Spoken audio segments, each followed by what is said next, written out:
Welcome to the June 16th, 2020 episode of Reactive Consciousness, our in-depth podcast about what happened this week in our lives. I'm your host, vysethebold, and this is... Lotus Prince.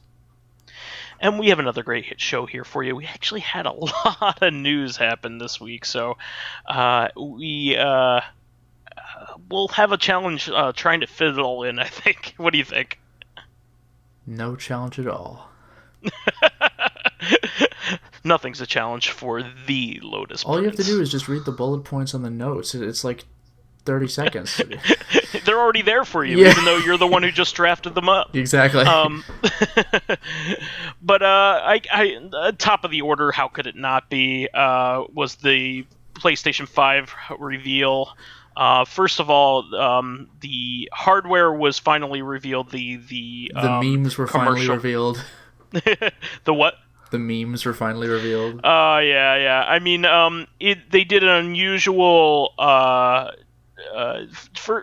certainly picked an unusual shape for the system, something that hasn't been done probably ever.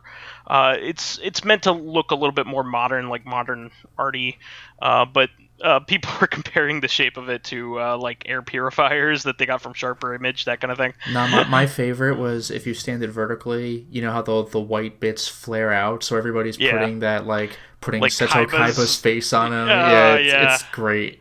That's really good. I mean, overall, I don't dislike it. The only thing that I personally dislike about it is they did a mock-up of what they believe the height to be on it, and or length of it. If it's lying down horizontally, it looks like you could do either or. Yeah, thank God. I can't stand things that have to be towers because you can knock those over.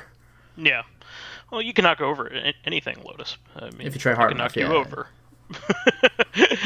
But probably the big thing is that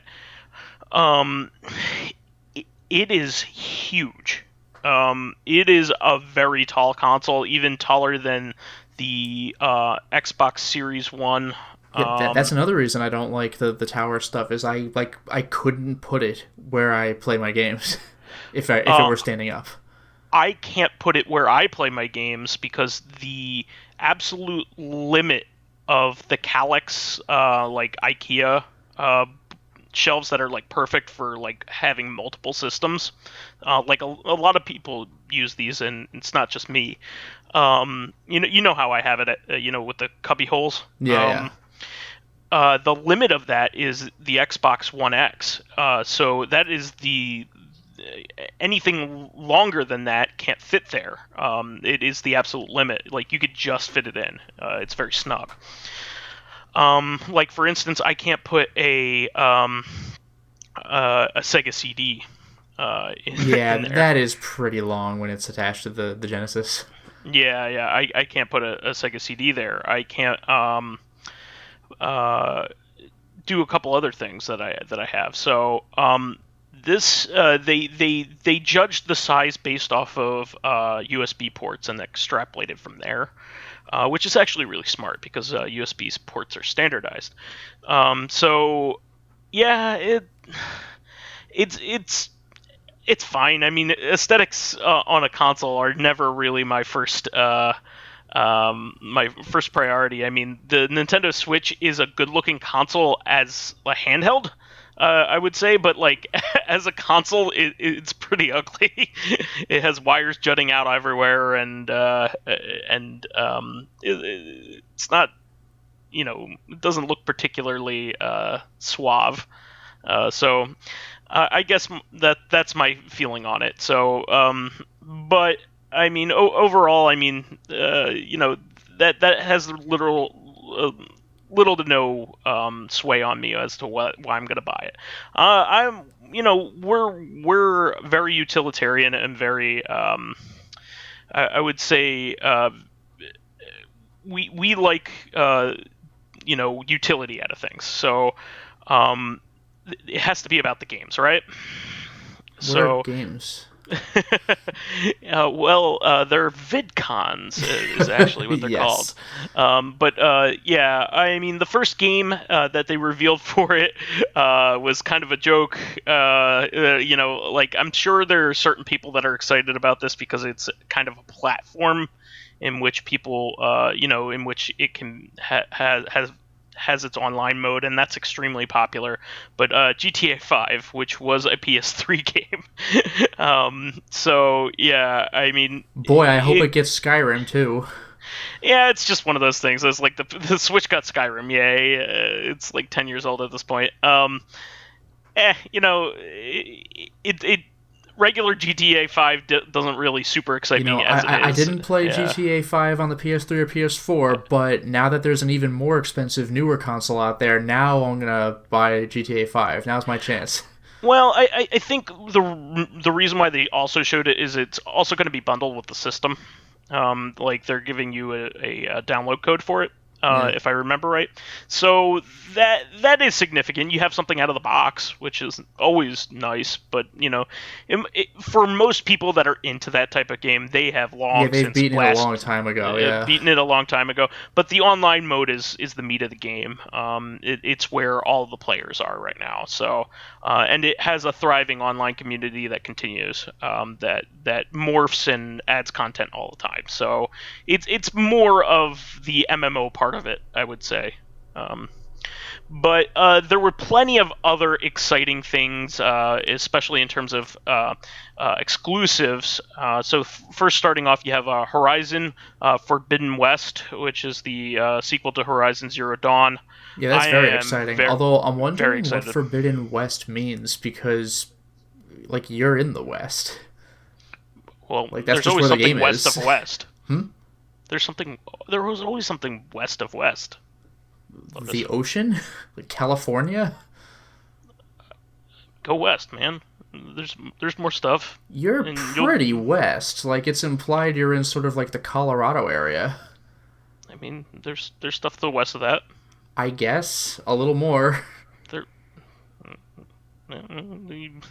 All of Asia. Yeah, just swim across the entire Pacific and you'll make it to Asia. Eastern and Pacific time. Hopefully there are robot aquatic creatures that you can ride. I mean, does this need to make sense? I don't think so. I mean, I'm super into it though because I loved Horizon Zero Dawn. I platinumed it was a fantastic I'm game. excited about the sequel. It's just like you're in Colorado. Like there isn't much more to go. Look, man, don't question it. It's good. I beat Death Stranding. It showed that it doesn't really take that long to go from one side of the continent to the other.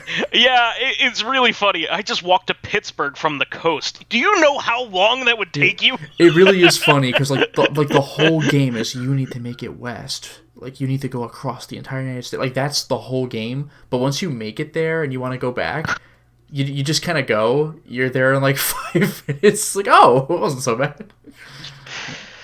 It's very truncated in that game. Yeah. I'm glad to hear that you beat it. I haven't beaten it myself, but did you enjoy your time with it? I did, yeah. Good.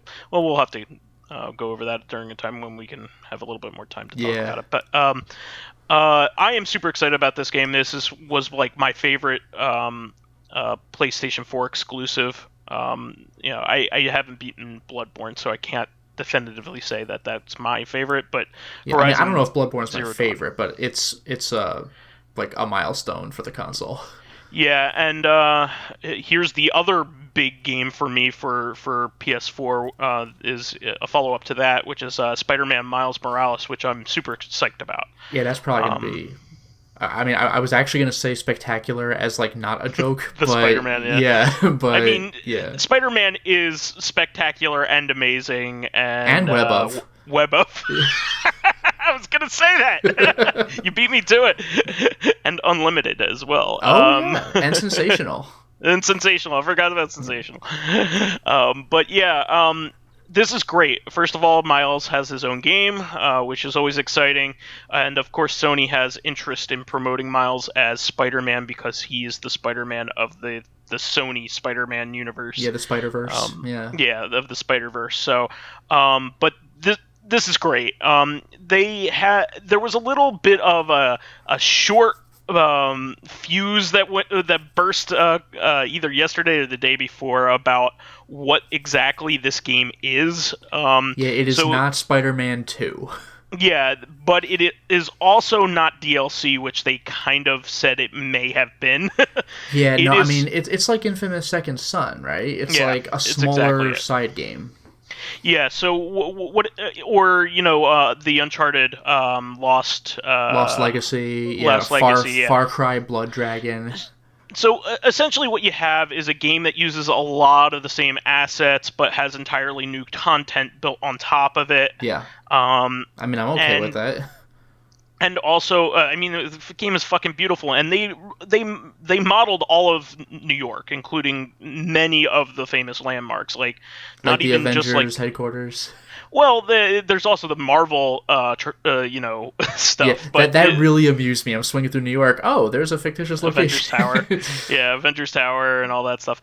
But they also put landmarks in stuff, even including like lower key stuff, like stuff in Harlem, which was cool to celebrate culture and things. So I absolutely loved Spider-Man. So did you. Yeah, I platinumed that one too. That was a spectacular game. Excellent game. So more of it is fine with me, as long as they vary up the quests and the the day-to-day stuff. Yeah, I actually really wonder who the villains are going to be, because like Peter Parker exists in this universe. So are we going to get the same villains going, what? Now there's two of them? Or is Miles Morales going to have like his kind of set of villains because he's like a noob Spider-Man? Yeah, I mean, they have potential to use other characters from the Marvel universe. I mean, they probably. I mean, Venom still hasn't been touched, really, just kind of teased, right? That was bizarre. I'm curious as to how it's gonna work. Yeah, that's a new one. I'm not gonna spoil, but yeah, that's a different direction. What they did with Venom hadn't been done before. There, it may or may not even be Venom, but it's in that vein. It's implied. Yeah. It's implied. Yeah. It's implied that it's a symbiote. Yeah. But anyway, I mean, the main villain of Spider-Man also was, Negative Man. So like, he's not the main villain, but he's up there. Oh well, he's certainly the focus of the story, other than Doc Ock. Mr. Negative, I think it was. Mr. Negative, and I don't even know him. Like, and I'm a Spider-Man fan from way back. I was trying to pick out, like, is this a new character, cool. Or is this like how can I solve this mystery? It was like when I was playing Batman Arkham Knight, and it's like these people are being strung up and murdered horribly. Who could do it? And I'm trying to like go through the roster, like who's the guy responsible for all these killings? And it turns out it was a villain I'd never heard of at the time, Professor Pig. Oh yeah, he's brand new in terms of Batman villains. I know he's been around for a little while, but like I hadn't heard of him, so he's newer than Hush. He came about like right after Batman R.I.P. or right around it. That's very new in terms of comic books. Yeah. Most comic book villains have been around 50 years, 60 years. Kind of thing. Or even later if you're Superman or Batman villains. So, but anyway, really cool stuff. I'm excited.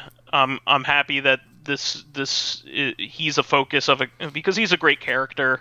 And also, a superhero of color that has actually gotten some traction and is a good character in his own right. So really good stuff.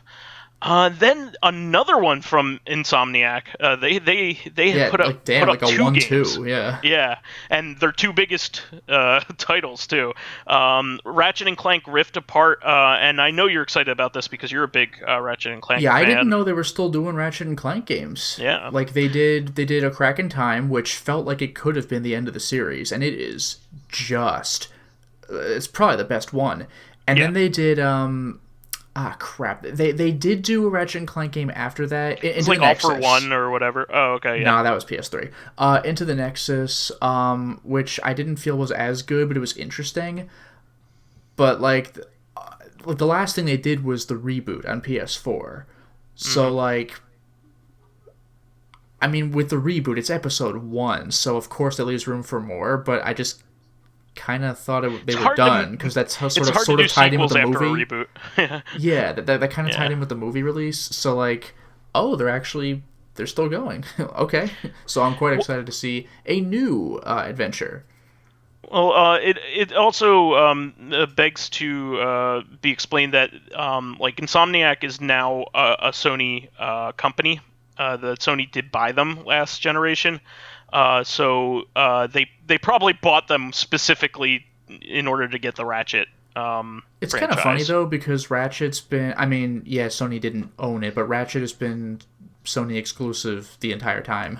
Yeah, but I don't know if you remember this, but they made Sunset Overdrive for Xbox. I didn't realize that was Insomniac. Yeah, that was their big was Microsoft's like big title during like the launch. Yeah, I remember window or the first I remember year. the marketing for that. Yeah, that was their like big title, so they didn't want to lose them, is what it seems like. So, yeah.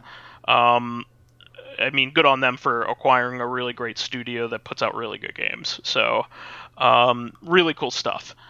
Moving on, and the game just looks gorgeous. Like, you could switch dimensions all the time and then, like, instantly. It looks really cool. Yeah.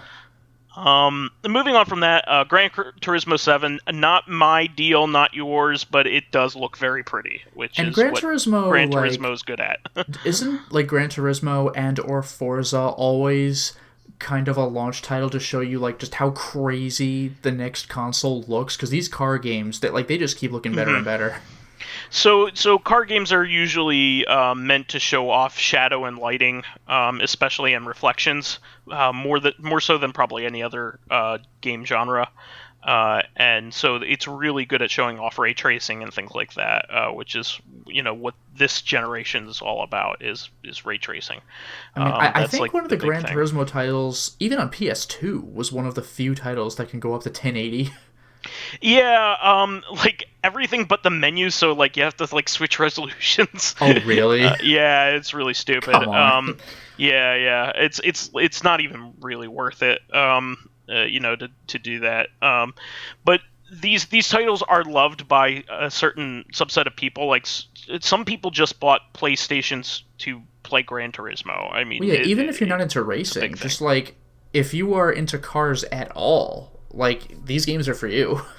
Yeah, and they're incredible simulations. They are incredibly realistic, and they get everything down to like the engine sounds and everything, like and the way that they handle. I prefer the Sega game though. What was it called? Radical Racer, where if you run out of time, the cop just like smashes your hood in, and scares the shit out of you. I don't know that one, yeah, you do that. That arcade. Well, I forgot what it's called, but the arcade game with the Sonic hood ornament, or not hood ornament. Yeah, like the fuzzy dice equivalent. Sure. Where you're trying it's like Outrun, you're trying to get somewhere in time, and if you're too slow, then you lose. Yeah, and if you bump a cop or whatever, he pulls you over, but he just he pounds your hood like he's pounding the desk, like, damn it, I'm tired of your performance, but he just like caves in your hood. You're like, holy shit, it's like the scariest thing ever. Moving on from that, Square Enix had a showing with a new property, Project Athia. It was kind of just a teaser, so it looked like some morphing of environments looks like to be the key to this title, but they didn't show any gameplay or anything, so we have no idea what kind of title it is, whether it's an RPG or an action game. Maybe it's where the Final Fantasy characters from Kingdom Hearts 3 have been hiding. Well, they did say that the Final Fantasy 15 team is working on it, so who knows what it could be. So, but it was interesting at least. What's that? Road trip. It's the only thing it could possibly be. Cup of noodles and yes. Coleman branded campwear. And this was an interesting title that they announced. It's a Sackboy game that is not a Little Big Planet game. Yeah, I mean, like Little Big Planet 1 and 2 were on like what, PS3? So like it's like, oh, he's back. Yeah. Little Big Planet has always kind of been a fixture to a certain subset of PlayStation fans. So it it's always been well known. It was kind of Mario Maker before Mario Maker was Mario Maker.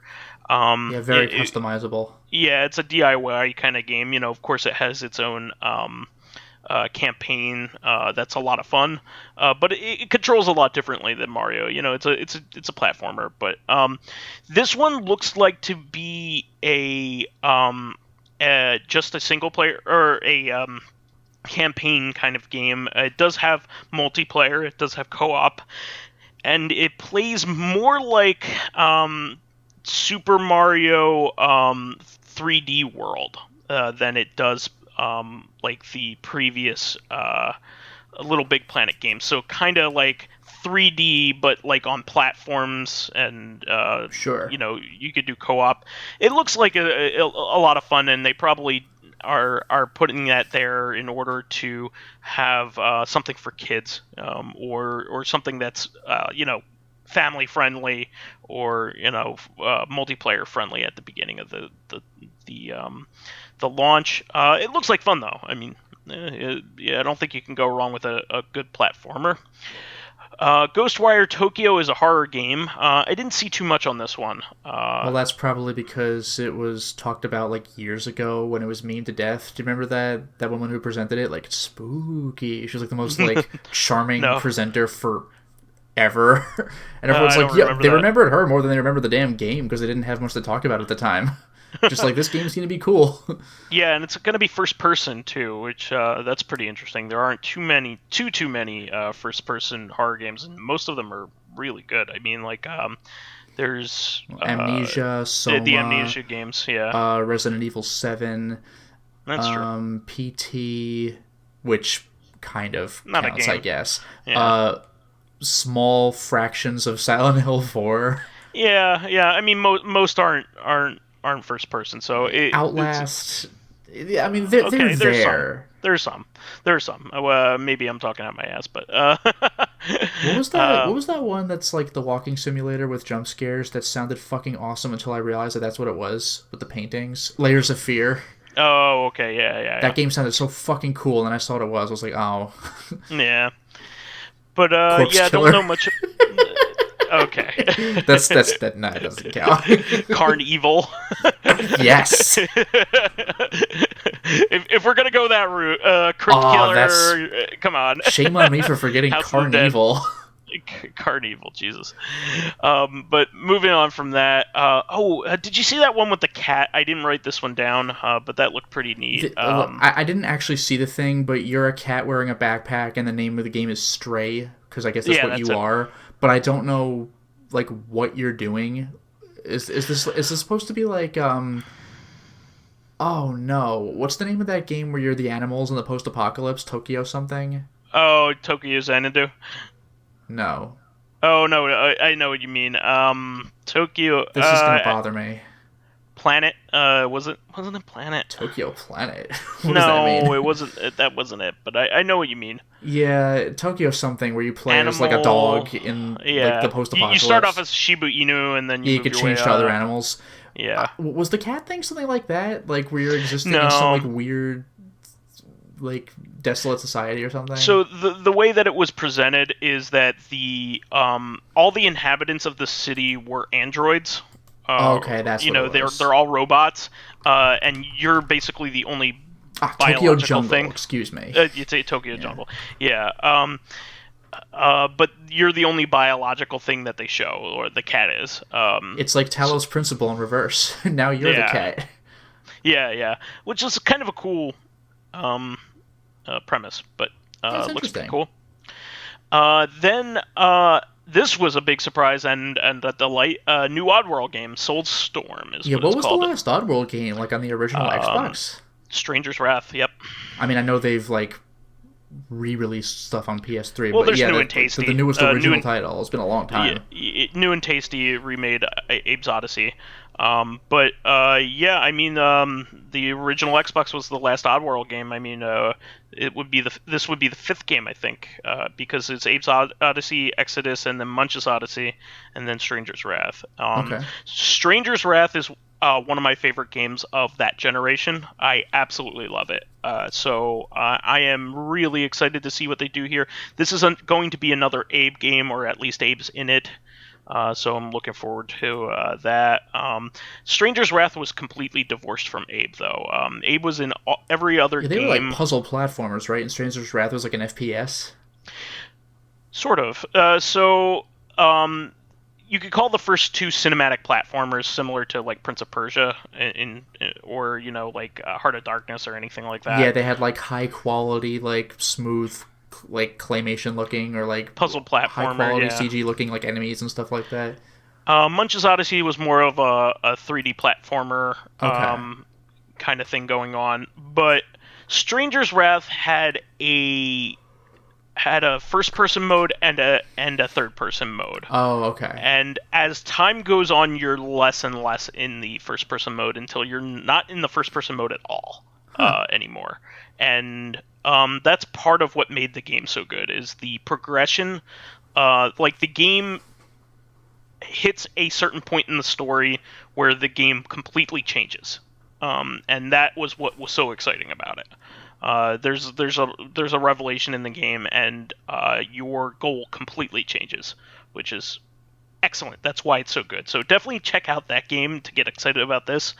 But it looks great, and I always loved watching the videos and animations by world inhabitants. So. And I just kind of threw this one in there. There's a game called Bugsnax by the creator of Octodad. Nice. Or is it Snacks? Yeah, it's probably Bugsnax. Yeah, Bugsnax by Octodad, the Octodad creator. I just thought that was cool. And of course, you have Resident Evil 8 Village, which has VIII in the title for Village. Yeah, Village. I saw somebody on a Discord server. They said missed opportunity calling it Resident Evil Village. It's kind of like how Resident Evil 7 was like the VIL was the 7. Yeah, which is great. I like that they've been doing that. Yeah, just like Phantasm 4 Oblivion. I think they kind of have really introduced the title of Resident Evil to Japan too, because it's been Biohazard the whole time. But Resident Evil 7 in America was called Resident Evil 7 Biohazard, and in Japan it was called Biohazard Resident Evil. So it's like, there you go, we're making it happen. Yeah, kind of like what Castlevania. Yakuza. Castlevania happened that too. Oh, did they? Yeah, towards the end of the Castlevania series, it was called Castlevania in Japan, not Akumajo Dracula. And Yakuza like 7 is called like Yakuza 7 like a dragon. Yeah, it's kind of funny. It's one of those things where it was much more popular in the West, so they went with the localized title more than the original title.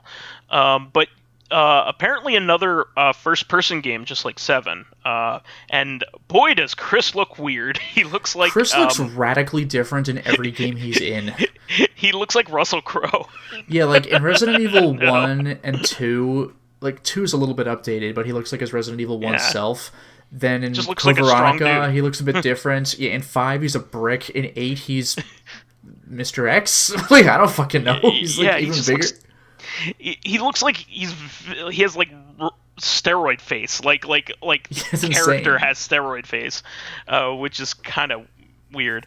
But I mean, why would we not be excited about like our Resident Evil is your jam. I still gotta play fucking 6. I still have to play Revelations 1 and 2 and 6, but and 7. But we'll get there. I'm excited about that. And this was a big surprise. Demon's Souls remaster. Yeah, Demon's Souls has always been a PlayStation 3 exclusive. So the remaster's coming out, still a PlayStation exclusive, it seems. Like Bloodborne. Like, when does this get into Steam? I don't know. But this looks to be quite interesting. I actually saw the trailer for this one. It's just a bunch of CG. Like, remember the Dragon God boss? Yes, I do, but it's really more of an announcement that the game's going to be made than showing you off looks beautiful. What it actually looks like. Yeah, as far as what it actually looks like, I've only seen some stills, but they really do look gorgeous. But what intrigues me more than that is that I don't recognize where the character is. So I'm wondering, like, some people have been speculating, you know how in Demon Souls and the Nexus there are 5 places you can go to, and there's a Yeah. 6th, but it's broken, like the Land of the Giants. People are Yeah. wondering, like, could that be what that is? Because it does not look like a remaster of Boletaria. Like, it's very moss covered and everything. It's way too green to be Boletaria. So I have no idea what this place is. Also, by the way, the people who are making this remaster are the ones who did the Shadow of the Colossus remaster. So it's the same the game. PS4 one, not the PS3 one. Yeah. Yes, yeah, it's not just an HD coding. They like remade the game, They're remaking the game same from way, the but ground way up. more gorgeous and designed specifically for the PS4. And they tweaked the trophies. They added a few, and they had something where you could pick up gold coins. Like they added a little bit to the game, so let's hope that they do Demon Souls in the same way. Although, I mean, Shadow of the Colossus didn't need anything added really, so little bits are a lot. yeah, little tweaks. But Demon Souls, like, you could do a lot with. Well, So the main thing I'm concerned that's about, okay. this is a very oddly specific thing to be concerned about, but I'm sure they'll address this. I saw your Twitter post on this. yeah. Like, you know how in the Souls games, except for Dark Souls 2, because that'd be bullshit, but like in Demon Souls, Dark Souls 1, Bloodborne, I have not played Dark Souls 3, but I assume Dark Souls 3, one of the trophies is getting every weapon, getting every spell. So to platinum the game, you have to do that. That's why these games take like 2.5 playthroughs to get, because every boss gives you a soul that can be turned into like 2 things, and then fucking Sif gives you one that can be turned into 3. So you gotta play Dark Souls 1, like, you gotta be like into the 3rd playthrough to get that. But in Demon Souls, everybody can be used for 2 things, except for one boss, which is used for fucking 5. It's absurd. It's ridiculous. So you have to be on like a new game +4 and then just run into World 3 real quick. Like, come on. Like, either keep the item dupe glitch and pretend you forgot about it, or change that shit, because that's very annoying. I'm sure they will. I mean, these games have the Souls games have gotten much more refined, so they're gonna have to they're gonna have to update like the way the game plays. Well, yeah, being able to fast climb up and down a ladder is gonna change. Like that'll actually be a significant change in Demon Souls. And what's interesting is I've seen multiple people say that they consider, like, despite the jank, you know, the later Souls games have had quality of life improvements, but as far as what the game is supposed to be, I've seen a bunch of people say that Demon Souls is their favorite. And really? I can believe that, you know, like, it definitely has an interesting well, premise also, and if it's execution. the first one you played and you fell in love with, I could see that. Yeah, too. I mean, Dark Souls obviously has the better level design or world design. Demon Souls, though, has some very clever levels and very interesting bosses. You could cheese almost every boss in the game with the bow and arrow, but, like, as far as what the game is doing, it's definitely compelling. So, like, I can like, Demon Souls isn't my favorite, but, like, I get it. Yeah. I just linked you a picture of the remastered Tower Knight, and it looks gorgeous. Oh yeah, I saw a picture of the Tower Knight next to the Tower Knight, like PS3 and PS5, and like, whoo, way different. Yeah. You know, I'm wondering if they changed the soundtrack, like do covers or something, because the Tower Knight's theme was kind of goofy. Well, what this will ensure is that one of the PS3 exclusives gets like rescued, because who wants to keep their PS3 around? I mean, Yeah, but it's still like PS5 exclusive, because a lot of people were bitter that Bloodborne never made it to Steam, and here we go again. Yeah. Well, this is exciting. I plus I never got a chance to play Demon Souls all the way through. I can't wait to see the people who like only played Dark Souls because they were on PC, because that was like the most accessible. Where's the contiguous world? What the fuck is this world's tendency? How do I make it work? Like, because admittedly that is bullshit. Like, it is. Even Demon Souls PS3 with the instruction manual, it doesn't really help. It mentions that world tendency exists, but you're like, what? you need a guide, and otherwise it's just an exercise of frustration. When you die, you're stuck at half health. Fuck this fucking game. Yeah, seriously. Little do they know, you're basically supposed to play like the entire game at half health. Otherwise, you only make things worse for yourself. Yeah, exactly. Or else it's just an exercise in frustration of trying to, like, you know, revive yourself. And especially early game, the item you need to revive yourself is very hard to come by. Like, there comes a point where you could just get them, but early game, it's so taxing. Yeah, but they don't expect you to play the game at full health. Let's just put it No, that like, way. yeah, full Yeah. health really isn't full health. It's more like a double health bonus. Yeah. So, some really exciting stuff here. Obviously, not all of these will be exclusives. I mean, that Square Enix game probably will not.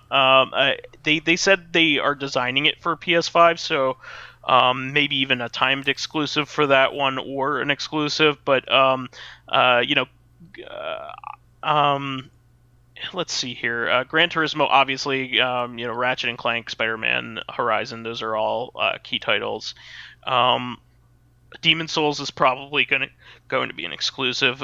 Resident Evil is definitely not going to be an exclusive. Yeah, Resident Evil exclusive to PS5. This is like, it's funny because like Resident Evil has always been like the early ones a Sony title, except even then, no, it really hasn't. Like it was on Saturn, it was on Dreamcast, it was on PC, slightly different versions, but Resident Evil has like you picture it on the PS1, but it's never been exclusive to anything.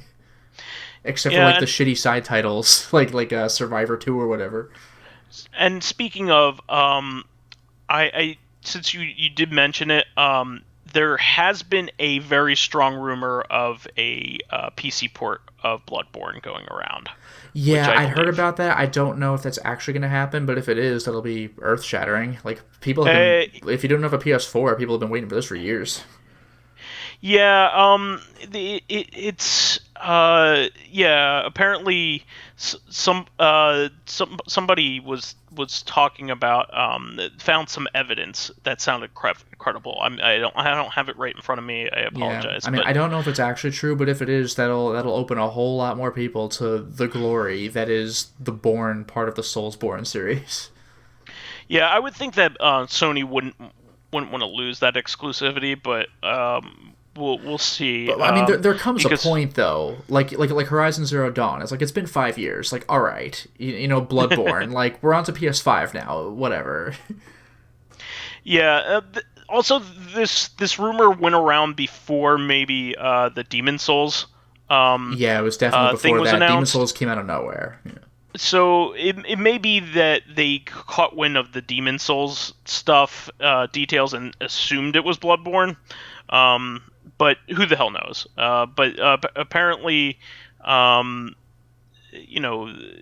knows? But that wouldn't explain PC though. Yeah. Who the hell knows? But you know what did get a PC port and didn't have any lead up at all. It just like fucking dropped.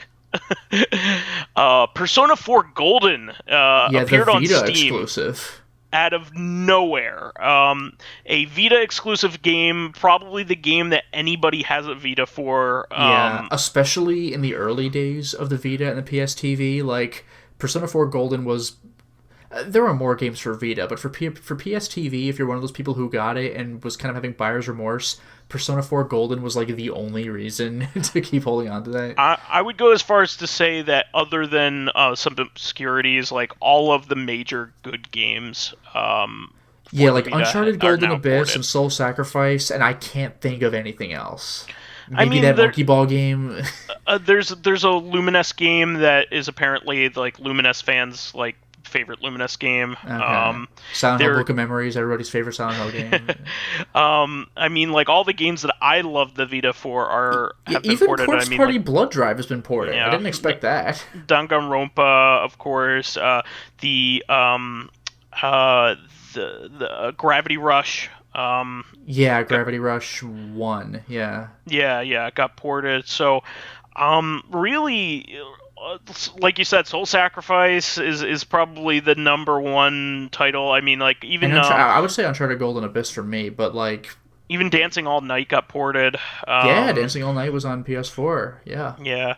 So, I mean, this is actually a really great thing. I mean, of course the Vita still has its charms and it's still a portable version, but this is really great. And it showed up on Steam.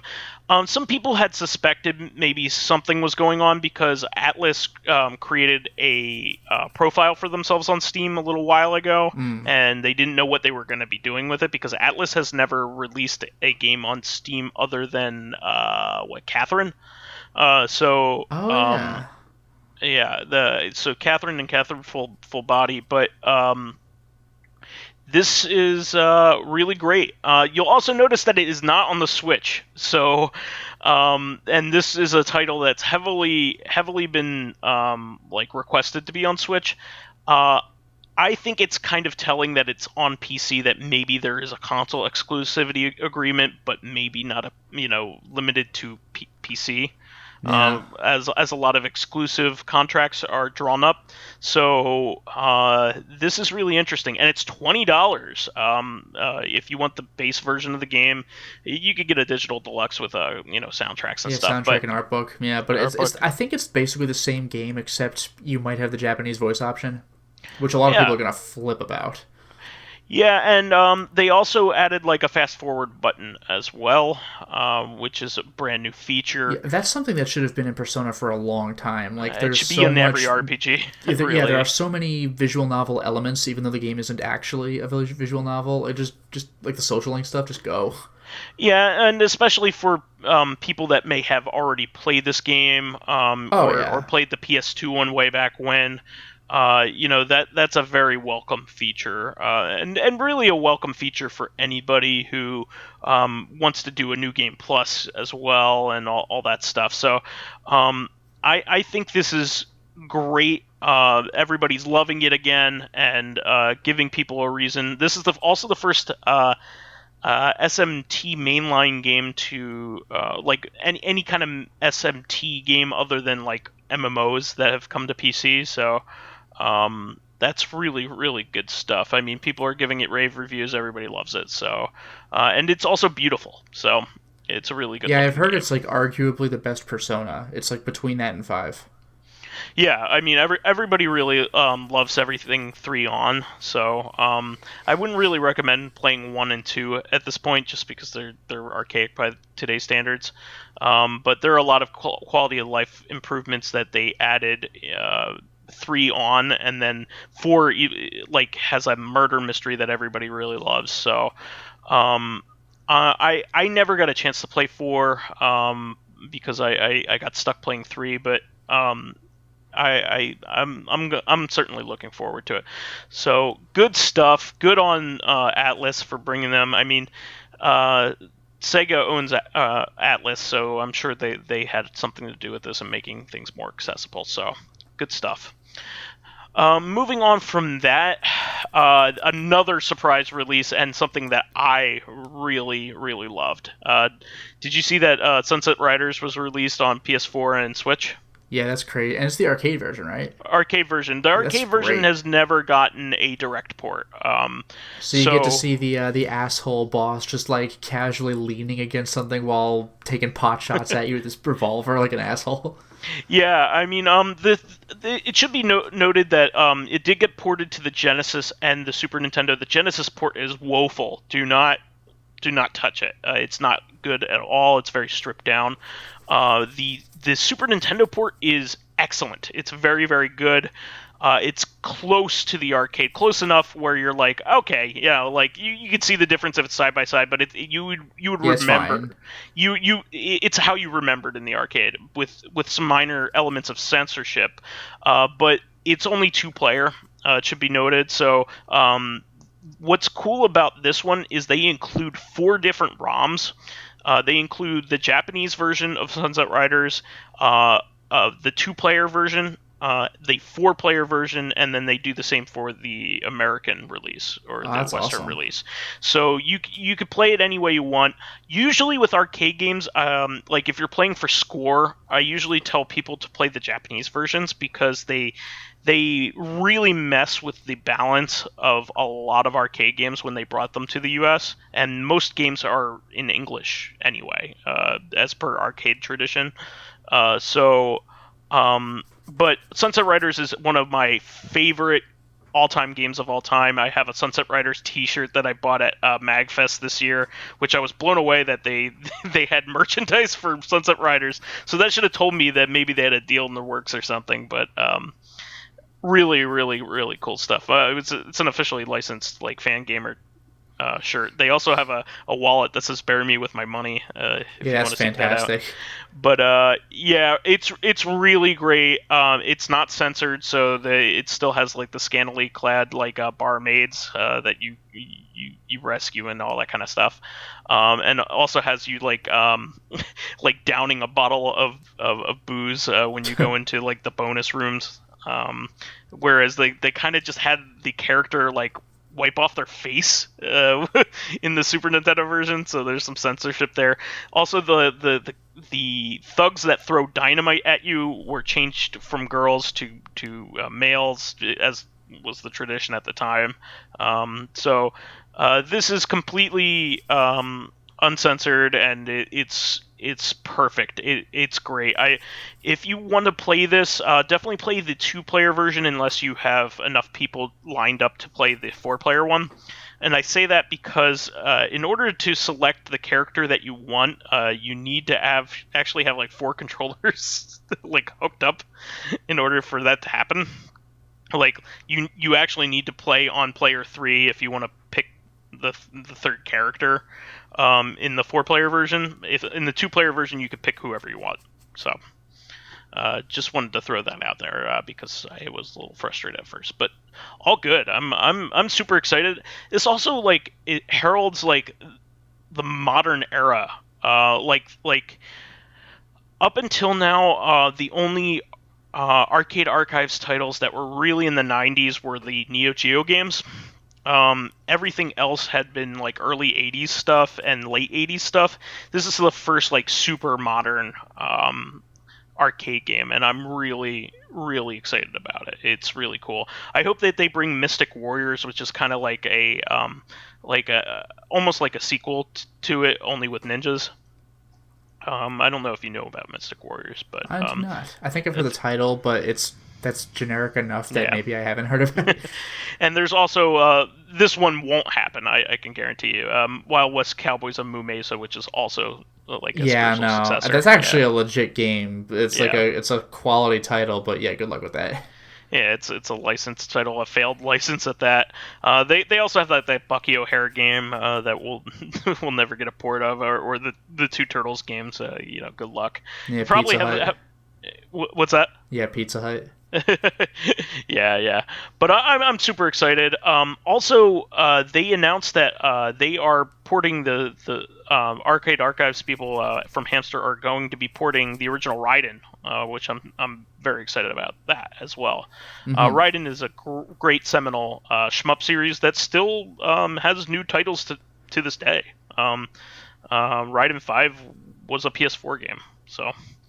I'm really excited about that, and those are tough games to port. They have some wacky encryption, so even MAME didn't play well with Raiden 1 and 2 for a really long time. Moving on from that, Atlas announces 13 Sentinels Aegis Rim for PS4 September 8th. So this looks like to be a visual novel game, and it looks actually really cool. I don't know if you had a chance to take a look at it, but... No, I mean, I just saw neat. like the basic idea of what it was, but I didn't see a trailer or anything. Yeah, it's something about gigantic robots in the city mixed with interpersonal drama, which I'm down for that. Sounds like Sakura Wars. Yeah. And then, of course, we talked a little bit about this because it was an amazing story. They have like a brand new like Lost game included in this, but Samurai Shodown Neo Geo Collection was released, and they put it for free on the Epic Game Store. I think it's still for free right now. So like if you have Epic Game Store or have been avoiding it and you like this, I mean, why not? It's free. So that's cool. I'm super excited about that. I was gonna buy it anyway. Don't tell them. And this is actually a pretty nice surprise. There is a fan translation being worked on for PoPoLoCrois Monogatari for PS1.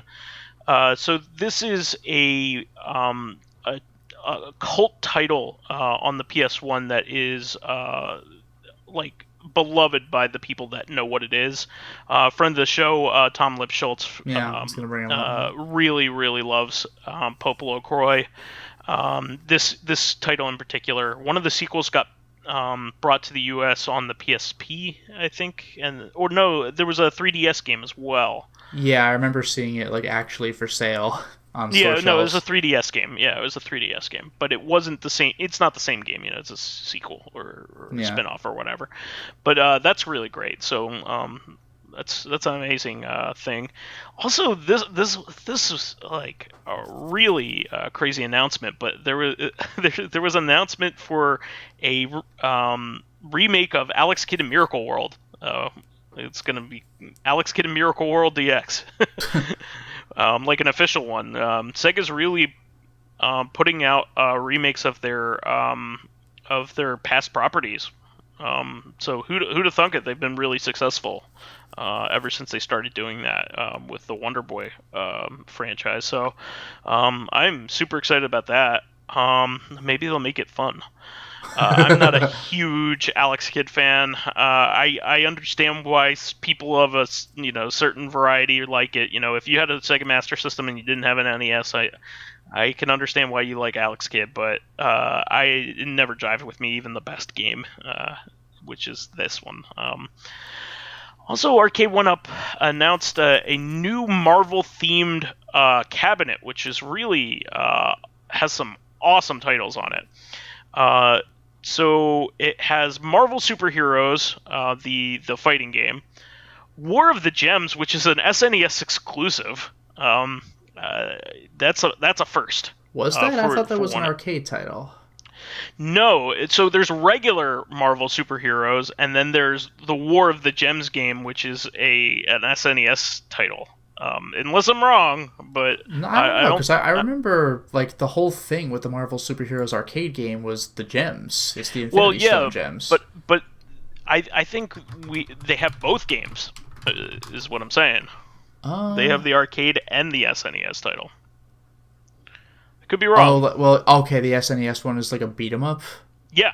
Marvel Superheroes in War of the Gems. Yeah, there's that's it. Not terrible title. But yeah, it's not particularly great, but whatever. All right. It's a Capcom game. It's okay. And let me see here. X-Men versus Street Fighter, Marvel versus Street Fighter, and the original Marvel versus Capcom are all on this. Yeah, those are all super quality. All of them are Street amazing. Fighter was, I think, the first Capcom versus franchise game. Like that image of Ryu shaking hands with Wolverine was like the coolest, or with Cyclops was like the coolest thing. Yeah.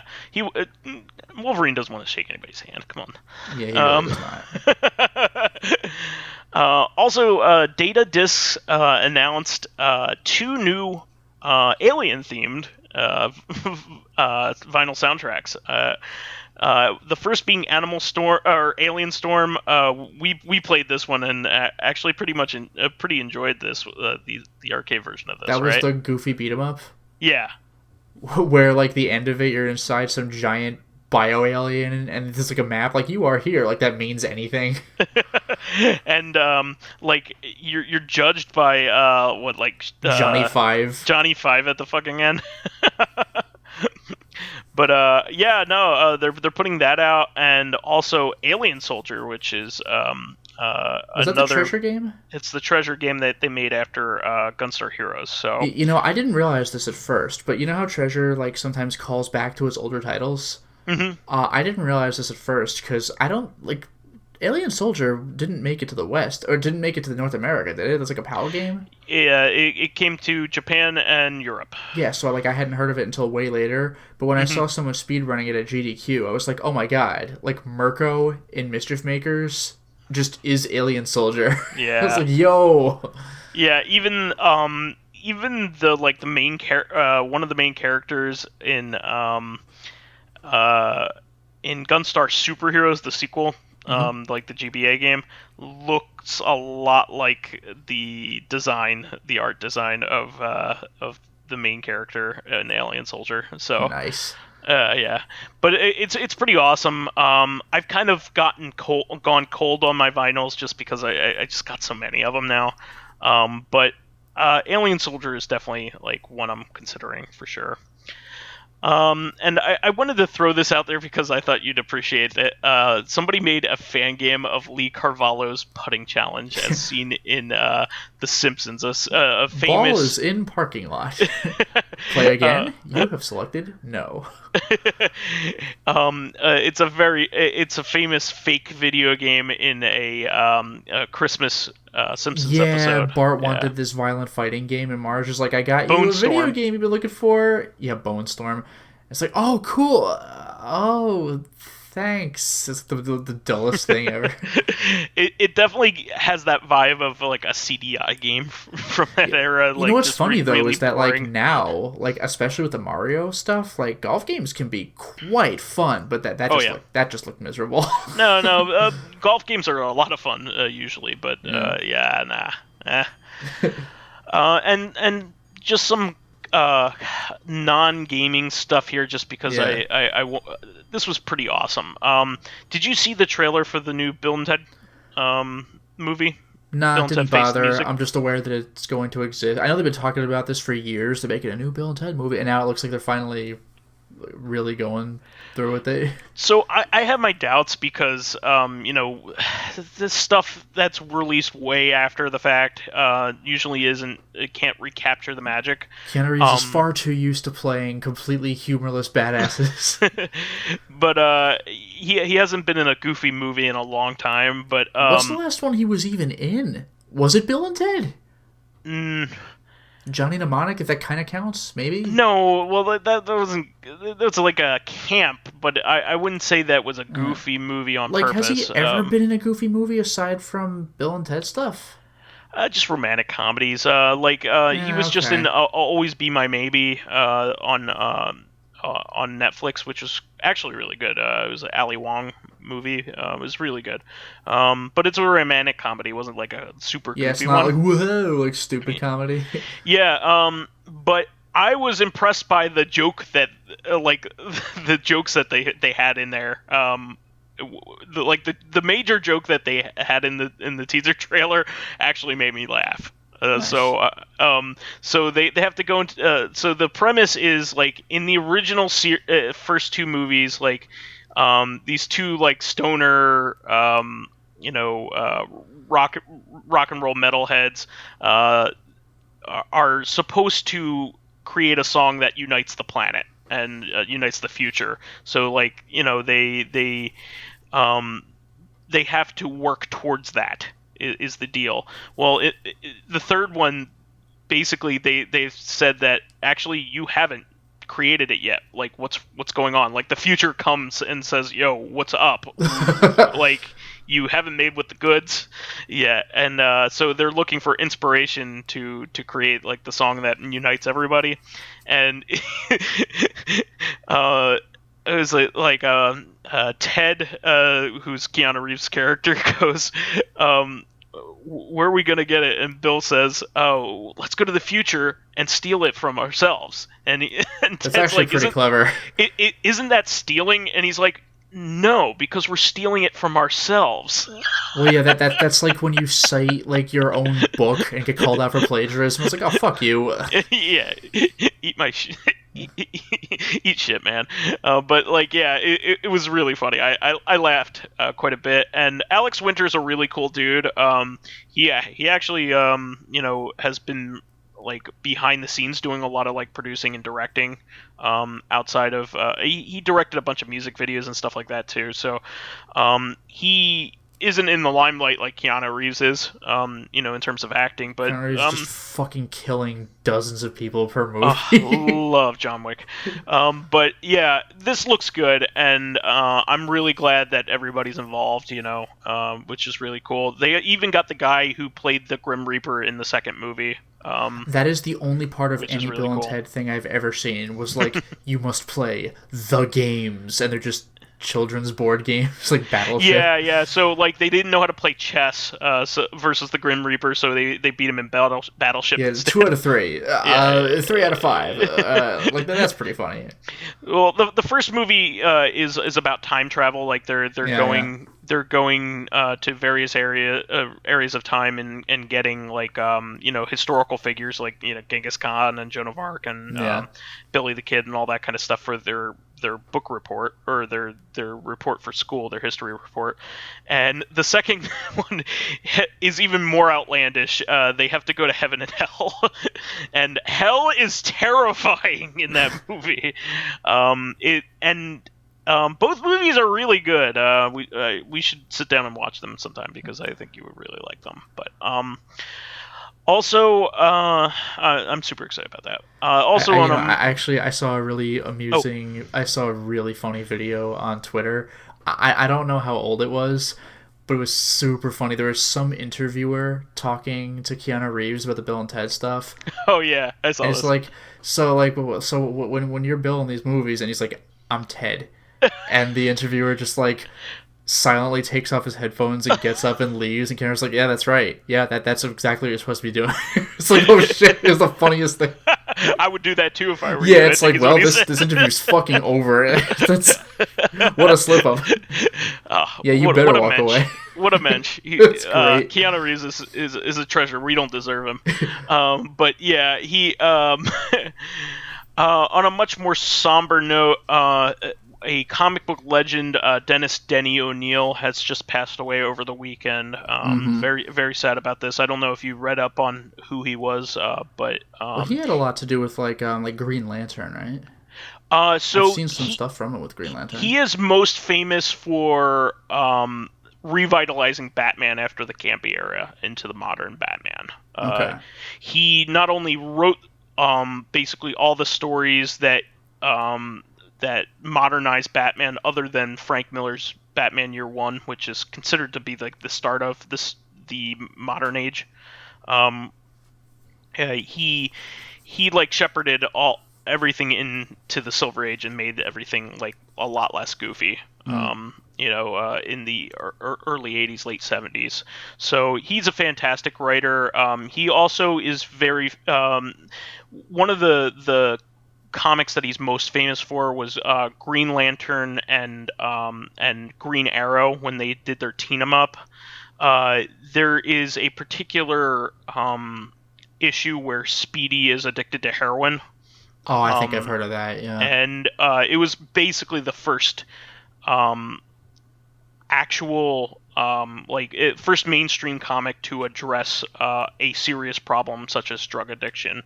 And to a main character. Well, not only that, but like a real drug. It wasn't like it wasn't a fake some drug. Silly name, so you don't have to make it too real. Mm-hmm.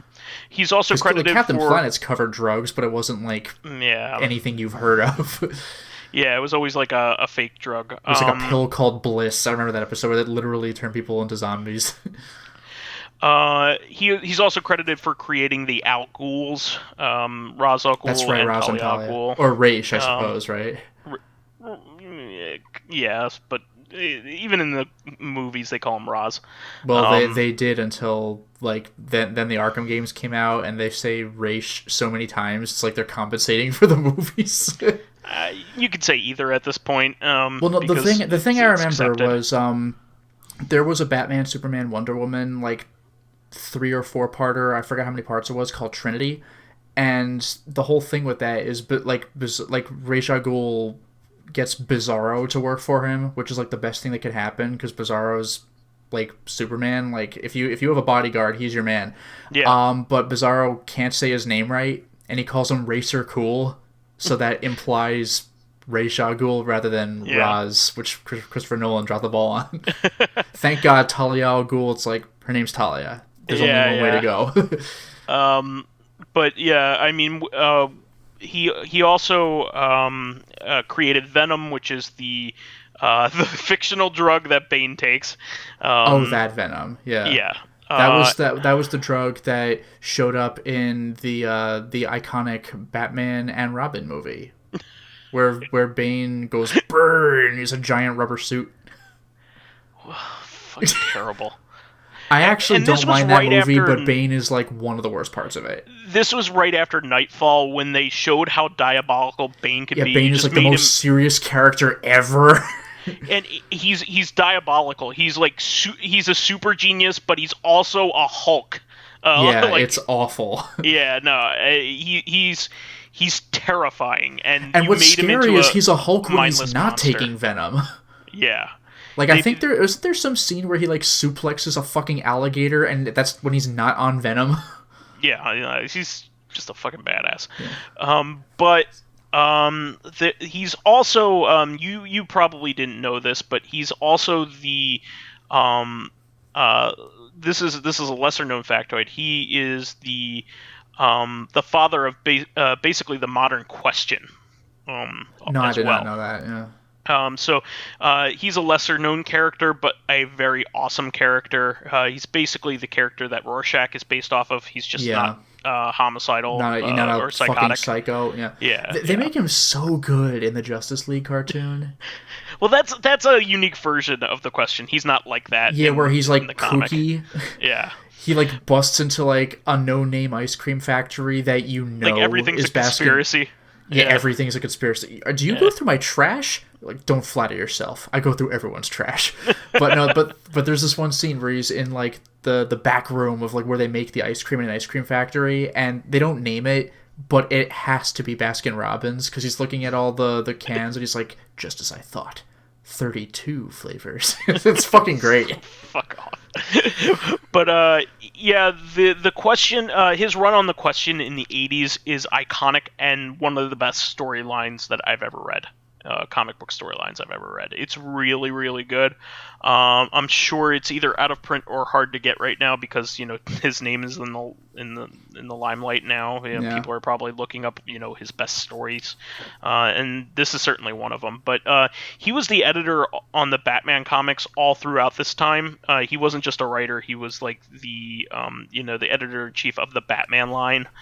So you can thank him for modern Batman, essentially. I mean, Frank Miller, yes, but he also shaped it, and with all the other writers, Well, that's the thing, yeah. If it was just Frank Miller Batman, then it would have been just, like, grunting, punch you in the fucking face Batman. Like, that's not how it started. Frank Miller's Batman, first Batman run is Batman Year One, which is phenomenal. I'm thinking The like Dark that. Knight Returns, where it's very, like... he speaks like it's a noir, but it's not a noir comic. Yeah, that's it's just right. like a square brick, and it's severely badass because this was, kicking out of the Silver Age, like you said. But, like, other writers gave Batman more nuance after that. Sure.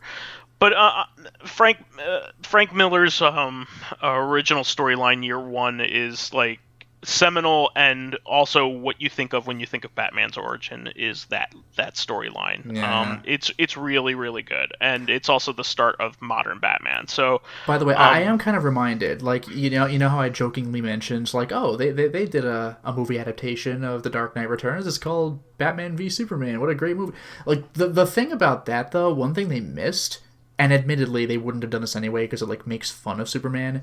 But do you remember how Superman was portrayed in The Dark Knight Returns?